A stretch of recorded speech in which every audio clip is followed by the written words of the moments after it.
राधे राधे। श्री शिवाय नमस्तुभ्यम। 40 गांव महाराष्ट्र में गुरुजी द्वारा बांची जा रही थी कथा। श्री राम शिव महापुराण कथा में गुरुजी ने ये नए उपाय बताए हैं।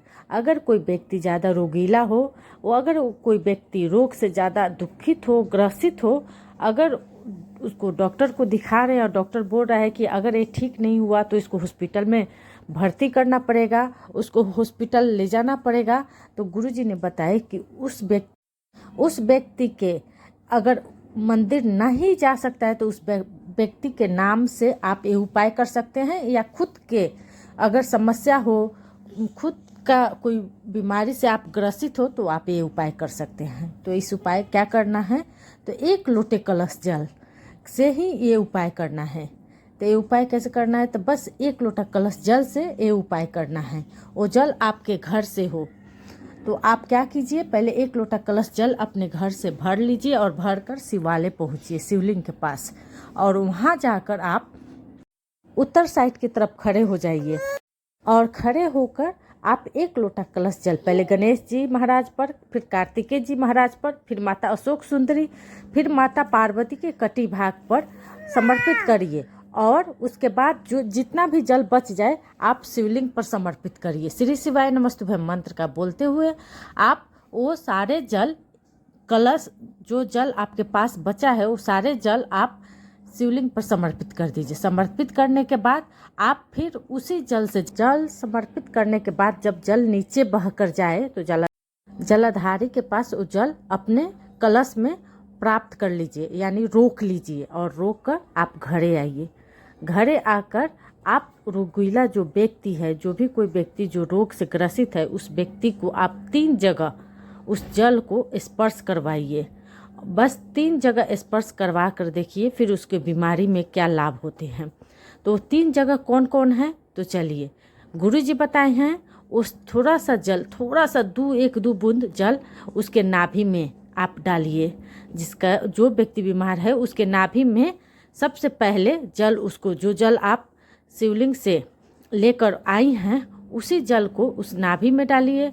उसके बाद दूसरा नंबर पर आप तीनों अपना उंगली पर, जैसे हम लोग त्रिपुन बनाते हैं शिवलिंग पर, उसे तीनों उंगली पर जल लगाकर उसके जहां हम लोग तिलक लगाते हैं अपने सिर पर, अपने माथा पर, जैसे लेडीज बिंदी लगाती है या जेंट्स चंदन लगाते हैं, टीका लगाते हैं, वहाँ पर भिकुटी पर आप उस तीनों उंगली से स्पर्श करवा दीजिए जल का, जो वीडियो में भी दिखाई जा रही है, जो आपको दिखने में भी समझने में आसान होगा।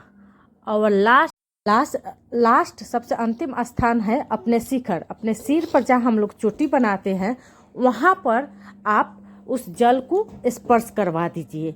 ये उपाय आपको लगातार 4 से 5-6 दिन करना है। उसके बाद देखिएगा दवाई लगना प्रारंभ होगा, उस व्यक्ति एकदम स्वस्थ हो जाएगा, निरोग हो जाएगा और रोग से मुक्ति मिल जाएगी। ये उपाय पूरे विश्वास के साथ आप करके देखिए, आपको लाभ जरूर मिलेगी। इसी के साथ गुरुजी ने चौथे दिवस की कथा में गुरुजी ने केले के महत्व बताते हुए गुरुजी ने बताया कि 1000 सोने की थाली में, 2500 चांदी के थाली में, 25,000 कांसे की थाली में जो भोजन कराइएगा उतना फल प्राप्त नहीं होगा। 1 पत्ते में, यानी 1 केले के पत्ते में जब आप भोजन कराइएगा तो उतना फल प्राप्त हो जाती है। केले के महत्व, केले के पत्ते की महत्व बताते हुए गुरुजी ने ये उपाय बताएं कि आप कभी भी मौका मिले जीवन में तो आप केले के पत्ते पर भोजन जरूर कराएं, उसको अनंत गुण फल प्राप्ति होती है।